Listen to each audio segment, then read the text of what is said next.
could simply be your friends. But do you take your stress and your chaos? Do you take it to work with you?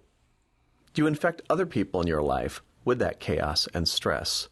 Or do you help bring harmony to their life? So let's talk about how we can reduce the stress in our life, learn how to take care of ourselves, and if we do that, we'll be much more successful at also taking care of other people in our lives as well.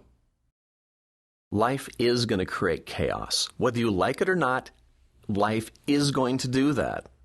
In order to remove that, there's two things you need. You need discipline and you need change in order to help do that for you.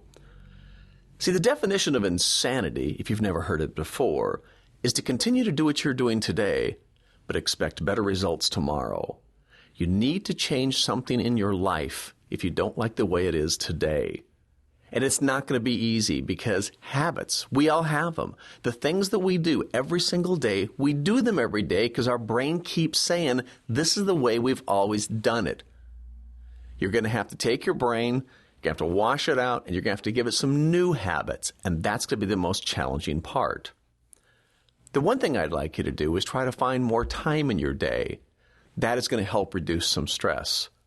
So I'd like to give you an exercise to perform that may help you reduce some of the stress in your life by just simply giving you more time. Now let's talk about it in two different terms. First of all, in business. If you're a business owner or you're a business manager or even if you're an employee, but the business world, I'd like you to sit down and make a list of the things that consume your day that are wasteful. That's right. Just a list of the things that happen in your daily work environment that actually are wasteful to your day. They have nothing to do with sales. They have nothing to do with operations or productivity. They simply waste your time. Make a list of those items. And next to each one of those items, write down about how much time each one of those things waste in your day. Now see, some days they might waste 30 minutes, one of those items. Other days, it might not waste any time.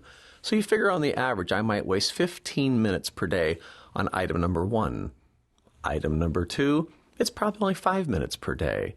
So make a list of the items and then make a list of how much time and then add up how much time total these things consume out of your day.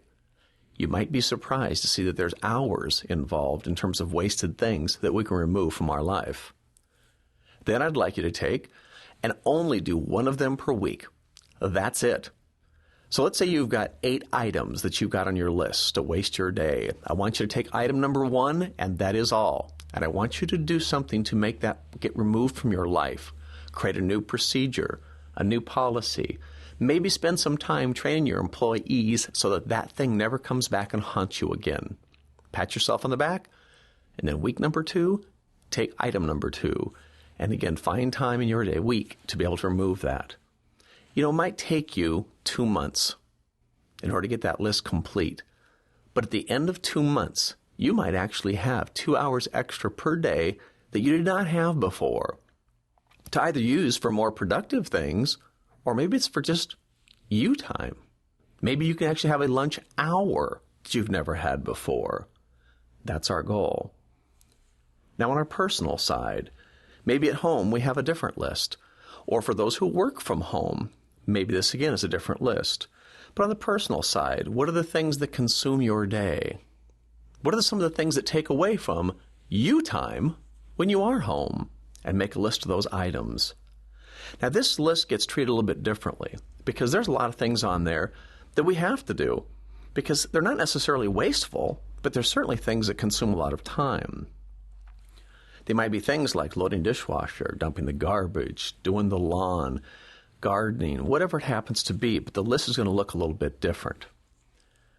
But I'd like you to take a look at that list. I'd like you to determine which one of those things, which one of these things can I hire out? Maybe some of these things like the lawn. I can pay $10 a week and have somebody else take care of my lawn for me, and that's going to free me up dramatically. Is that worth it to me?